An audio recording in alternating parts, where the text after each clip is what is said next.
గోవిందాయ నమః. గడపల్ని మనం శుభ్రంగా ఉంచుకుంటాము. పసుపు రాసేసి కాస్త కుంకుమ అది ఉంచి నమస్కరించుకుంటాం. ప్రత్యేకించి శుక్రవారం రోజుల్లో, శ్రావణ మాసాల్లో కొన్ని చోట్ల ఈ ఆచారాలు బాగా తీవ్రంగానే ఉంటాయి. పర్వాలేదు, ఎవరి పద్ధతిని బట్టి, ఎవరి ఓపికను బట్టి వాళ్ళు ఆచారాలన్నీ చేసుకోవచ్చు. కానీ సోషల్ మీడియా వచ్చిన తర్వాత ఈ ఆచారాలు బాగా శృతి మించిపోతున్నాయి. ప్రతి ఒక్కరు సోషల్ మీడియా ఇన్ఫ్లుయెన్సర్స్ అని చెప్పేవాళ్ళు ఆరిందాల్లాగా తయారు చేసేసి ఇవన్నీ ఏదో శాస్త్రాల్లో ఉన్నట్టుగా చేస్తే ఏదో అద్భుతాలు జరిగి ఆకాశం బద్దలైపోయినట్లుగా అక్కడ నుంచి ఒక బంగారపు కలసి వచ్చి మన ఇంట్లో పడినట్లుగా అద్భుతంగా వర్ణనలు చేసి వివరించి చెప్తూ ఉన్నారు. అవన్నీ చూసి ముఖ్యంగా ఈ మహిళలు ఆ పిచ్చిలో పడిపోతున్నారు అనమాట. అతి పూజల పిచ్చి, అతి ప్రక్రియలు, అతి రెమెడీస్, అతి పరిహారాల పిచ్చి. అది చేయగానే ఏదో అయిపోయినట్లు, ఏవో జీవితంలో మార్పులు వచ్చేస్తున్నట్లు రకరకాలన్నమాట. వీటిని నేను గోవింద సేవా ఛానల్లో మొదటి నుంచి ఖండించుకుంటూనే వస్తాను, మహిళల్ని ఎడ్యుకేట్ చేయడం కోసము. ఈ మధ్య కాలంలో ఇలాంటి విషయాలను ఖండిస్తే ఇంకొందరు కూడా పెద్దలు మాట్లాడుతున్నారు. ఇది మంచి పరిణామం. నేను చెప్పినప్పుడు కొందరు వినకపోయినా పెద్దవాళ్ళు ఎవరైనా చెప్తే ఖచ్చితంగా వింటారు కదా. అలాగే ఈ మధ్య ఇన్స్టాలో మొన్న రీసెంట్గా చూస్తాను, ఒక రీల్, పెద్ద ఆయన ఎవరో కానీ వీటిని చాలా చక్కగా ఖండించారు. ఒకసారి ఆ పెద్ద ఆయన ఏం చెప్పారో మీకు వినిపించే ప్రయత్నం చేస్తా. అమావాస్యకి నేను రీల్స్ చూస్తేనండి, గడప మీద కత్తి పెట్టి నిమ్మకాయలు కొయ్యటం, పసుపులు కుంకుమలు అద్ది అటొకటి ఇటొకటి ఉప్పు దీపాలు, ఏం ప్రక్రియలు ఇవి అసలు? ఇవి కుటుంబ జీవితంతో చల్లగా ఉండే వాళ్ళు చేసే పనులేనా ఇవి అసలు? ఆడవాళ్ళు మీకు ఎందుకు అవన్నీ ఎందుకు చేస్తున్నారా? ఇన్ఫ్లుయెన్సర్స్, వీడియో క్రియేటర్స్, మీరు వాటి మీద రీమిక్స్ చేసి ఎందుకు వైరల్ చేస్తున్నారండి? వాటిని ఈ ప్రక్రియల మీద పడ్డారేంటండి? నిమ్మకాయలు కోసేవి, ఉప్పు తీసేవి, ఉప్పుతోటి చేసేవి, ఆవాలతోటి చేసేవి ఇళ్లలో చేయవద్దు.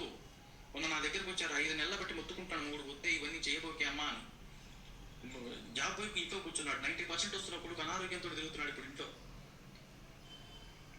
ఇంటి యజమాని కీడు కాదమ్మా గడప మీద నిమ్మకాయలకు వస్తే. మీకు ఏం తెలుసు అని చేస్తున్నారు అవన్నీ? మళ్ళీ మిమ్మల్ని కింద క్వశ్చన్స్ అడగడం, 100 కామెంట్లు. మీరు పండితులా? మీరు ఎట్లా చెప్తారు, ఎట్లా ఆన్సర్ చేస్తారు వాటన్నిటికీ? మీరు ఆన్సర్ చేయని వాటి గురించి మీరు రీల్స్ ఎందుకు చేస్తున్నారు? ఇట్లాంటివి చేయకండి. ఎంత చెప్పినా కూడా ఉపయోగం ఏముంది? అంధభక్తులు పూజల పేరుతో కూడా పిచ్చి పైత్యం. సోషల్ మీడియా వచ్చాక బాగా పెరిగిపోయింది. ఏదో సామెత చెప్తారే, చదువు రాకముందు కాకరకాయ అన్నాడు, చదువు వచ్చిన తర్వాత కీకరకాయ అంటున్నాడు అని.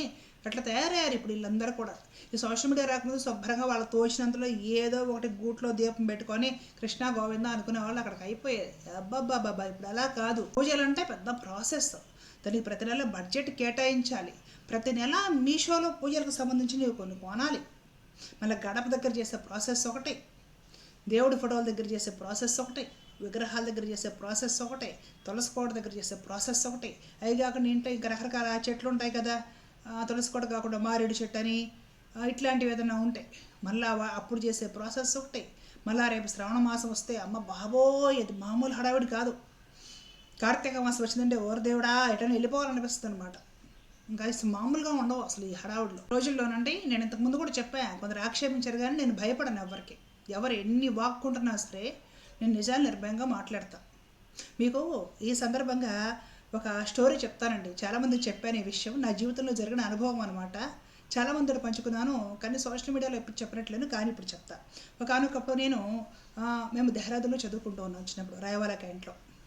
సో అక్కడ అకౌంట్ ఓపెన్ చేయడానికి ఒక పంజాబ్ నేషనల్ బ్యాంక్ అనేసి ఒక బ్యాంక్కి వెళ్ళాల్సి వచ్చింది. బ్యాంక్ మేనేజరు మమ్మల్ని చూసి సౌత్ ఫేసులు కదా, రేపురా అంటాడు కానీ అకౌంట్ ఓపెన్ చేయడం.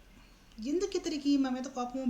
బ్యాంక్ వెళ్తే అకౌంట్ ఓపెన్ చేయడానికి ఏంటి అనేసి అనుకునేవాళ్ళం అనమాట. తర్వాత అక్కడ స్థానికంగా మాకు తెలిసిన ఆర్మీ వేరే అంకుల్ తీసుకొని వెళ్ళేసేసి అకౌంట్ ఓపెన్ చేస్తామనుకోండి. తర్వాత బ్యాంక్కి వస్తూ పెడుతూ ఉన్న తర్వాత కొద్ది రోజులకి ఆయన మమ్మల్ని చూసి మంచి ఇంప్రెషన్ కలిగి ఒకసారి చెప్పారు ఆయన అనుభవం. ఆయనకి సౌత్ అంటే చాలా ఇష్టం అంట. పంజాబ్ అతను పంజాబ్ నేషనల్ బ్యాంకులో ఎక్కువ వాళ్ళు పనిచేస్తుంటారు కదా. తమిళనాడులో ఒక ప్రాంతంలో ఉన్న ఒక పంజాబ్ నేషనల్ బ్యాంక్కి అతన్ని మేనేజర్గా ట్రాన్స్ఫర్ చేయడం జరిగింది. వాళ్ళు అక్కడ వెళ్ళేసేసి ఒకళ్ళ ఇంటి పక్కనే ఉన్న ఒక పెద్ద పోర్షన్లో పక్కన్న ఫ్లాట్లో అద్దెకు దిగారనమాట. సౌత్ ఫుడ్ అంటే నార్త్ వాళ్ళకి ఇష్టం, నార్త్ ఫుడ్ అంటే సౌత్ వాళ్ళకి ఇష్టం. దోశలు, ఇడ్లీలు, అవన్నీ వడలు బాగా తినేయచ్చులో సౌత్లో ఉంటాయి అనేసి ఆయన ఆరాటం. వాళ్ళు వచ్చేసేసి దిగితే ఆ ఎదురుగా ఉన్న ఆ తమిళనాడు ఫ్యామిలీ ప్రవర్తించిన తీరుకి వాళ్ళు బెదిరిపోయి పిల్లలకి జ్వరాలు వచ్చి ఆ ఇంట్లో నుండి బయటకు రాకుండా అప్పటికప్పుడు ట్రాన్స్ఫర్ చేయించుకుని మళ్ళీ పంజాబ్ వెళ్ళిపోయారు వాళ్ళు. అప్పటి నుంచి ఆయనకి సౌత్ వాళ్ళు అంటే ఒక విధమైన చిరాకు. ఆ చిరాకు కొద్దీ మాది సౌత్ అని తెలిసేసి మాకు అకౌంట్ ఓపెన్ చేయడానికి ఆయన తిరస్కరించారనమాట.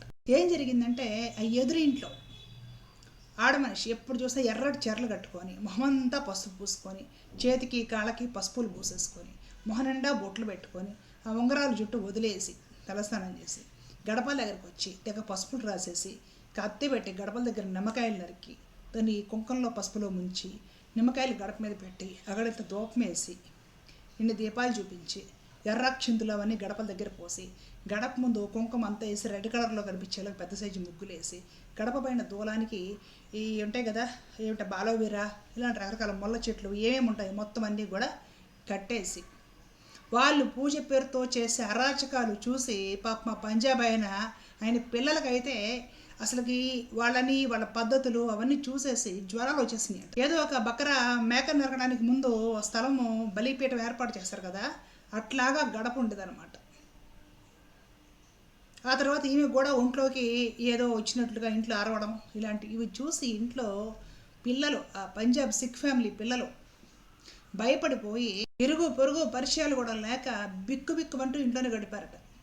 ఆ తర్వాత పెద్ద పెద్ద గుమ్మడికాయలు దిష్టి తీసేయడాలు, రకరకాల ఉప్పేసి ఉప్పు దీపాలు గడపల దగ్గర పెట్టేయడాలు, ఆ దిష్టి తీసి వాటిని అక్కడ పగలగొట్టడం ఫ్లాట్ ముందే, అదంతా కుంకుమ అదంతా పడిపోయి వీళ్ళు ఏం ప్రక్రియలు చేస్తున్నారు, ఏదైనా చేతబడులు ఏం చేస్తున్నారో అర్థం కాని స్థితిలో ఆ పంజాబ్ ఫ్యామిలీ బిక్కు అనుకుంటూ ఉండి ఈ అరాచకాలు చూడలేక, ఈ అతి పిచ్చి అతి పూజల గోల చూడలేక, ఈ అతి సెంటిమెంట్లు చూడలేక వాళ్ళు కొంచెం సోషల్గా ఉంటారు కదా, ఢిల్లీ పంజాబ్ సైడ్ మనుషులు కొంచెం సోషల్గా ఉంటారు అనమాట. తిరిగి ట్రాన్స్ఫర్ చేసుకుని పంజాబ్ వెళ్ళిపోయారు అనమాట. ఇది నిజంగా జరిగిందండి. ఆ మేనేజర్ నాతో పంచుకున్న ఘటన.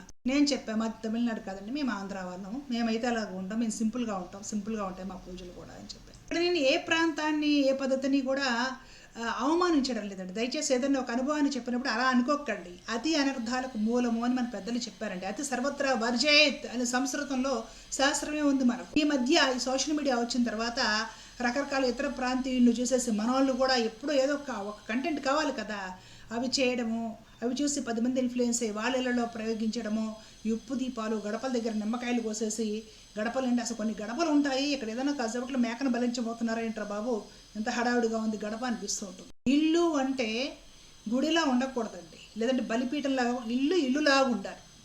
మీ కుటుంబ సభ్యులు ఆఫీస్కి వెళ్ళి వచ్చిన మీ భర్త కానివ్వండి, మీ పిల్లలు కానివ్వండి, మీ ఇంట్లో పెద్దలు కానీ ఎవరైనా కూడా కూర్చోవడానికి, పడుకోవడానికి, తినడానికి, టీవీ చూడటానికి, కాస్త విలాసవంతంగా సుఖపడటానికి ఇల్లు తీరును ఉండాలి, గుడి తీరును ఉండాలి.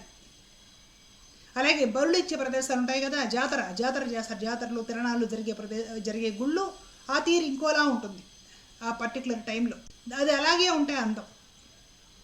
ఇంటిని జాతర చేయకండి, అర్థమవుతుంది కదా, ఇంటిని జాతర చేయకండి. ఇల్లుగానే చూడండి.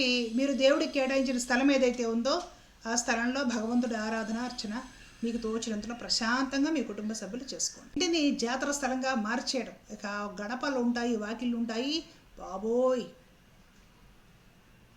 గుడి ఎప్పుడు ఇల్లు అవ్వదు, ఇల్లు ఎప్పుడు గుడి అవ్వదు. ఇల్లు అనేది సంసారి అనేవాడు సుఖపడటానికి కావాలి. గుడి అనేది దైవాన్ని ఆరాధించడానికి, అక్కడ ఉండే ఆ పాజిటివ్ ఎనర్జీని ఇల్లుకి తెచ్చుకోవడానికి గుడి. జాతరలు ఇవన్నీ కూడా గ్రామ దేవతలని సంవత్సరానికి ఒకసారి వర్షాల టైంలో మనము వాళ్ళకి బళ్ళు అంటే అన్నం సమర్పించి సంవత్సరానికి ఒకసారి మొక్కుకోవడం అనమాట. జాతరలాగా ఉంటేనే అందంగా ఉంటుంది. జాతర అనేది జాతరలాగే ఉండాలి. గుడిలో ఉత్సవాలు తీర్థాలు అవి అలాగే ఉండాలా. సంసారాలు ఉండే ఇల్లులాగే ఉండాలి. మీకు దయచేసి ఈ తేడాలు గుర్తించి ఉప్పు దీపాలు, నిమ్మకాయలు కత్తిరియడాలు, ఈ గడపల నిండా పోసేయడాలు, బాబోయ్ గడపని కాస్త బలిపీఠంలాగా మేకని చంపబోయే బలిపీఠంలాగా తయారు చేయడాలు, ఇంట్లో పిచ్చి దీపాలు పెట్టడం, పిచ్చి రెమెడీలు చేయడం, ఆవాలతోటి, మిరియాలతోటి, ఎండుమిరపకాయలతోటి, వీటికి ఒక నమస్కారం. అది చూపించే సోషల్ మీడియా ఇన్ఫ్లుయెన్సర్స్కి బుద్ధి ఎలా లేదో అర్థం కావట్లేదు. దేవుడి దేవల్ల ఎన్నాళ్ళు నేనే గొంతేసుకుని వాగే, ఇంకొందరు పెద్దలు కూడా ఇప్పుడు మాట్లాడుతున్నారు. వీటికి దూరంగా ఉండి మీ ఇష్టదైవాన్ని, సాత్వికమైన దేవతలను సాత్వికమైన పద్ధతిలో ప్రశాంతంగా ఇంట్లో ఎంతవరకు నువ్వు ఆరాధించగలుగుతావో అంతవరకే చెయ్యాలి. అర్థమవుతుంది కదా, అదండి విషయము. చాలా మంచిది. ఈ పెద్ద ఆయన చెప్పిందైనా కనీసం విని ఇలాంటి పిచ్చి ప్రక్రియలు సోషల్ మీడియాలో చూపించినా కూడా మహిళలు ప్రత్యేకించి చేయకుండా దూరంగా ఉండండి, మీ ఇంటిని కాపాడుకోండి. మీకు తెలియకుండానే అనర్థాలు జరుగుతాయి. మొదటి నుంచి ఇదే చెప్తుంది, మీకు తెలియకుండానే గట్టి దెబ్బలు తగులుతాయి. ఇవన్నీ